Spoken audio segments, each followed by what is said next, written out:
لبيك اللهم لبيك لبيك لا شريك لك لبيك إن الحمد والنعمة لك والملك لا شريك لك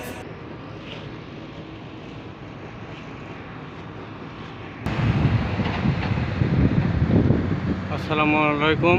এটা আল বাইত গেস্ট। এটা হলো হজ ক্যাম্পের যাত্রীদের রক্ষণাবেক্ষণ, আমাদের দেখভাল করার প্রতিষ্ঠান। এই প্রতিষ্ঠান বিভিন্ন হজ যাত্রীদের এখানে দেখভাল করে। ওনারা হজ যাত্রীদের দায়িত্বে আছেন। আমরা এই প্রতিষ্ঠানের এমপ্লয়ি।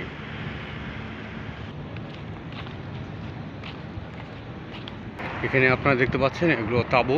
এই তাঁবুর মধ্যে বিভিন্ন হাজিরা এখানে অবস্থান করবেন।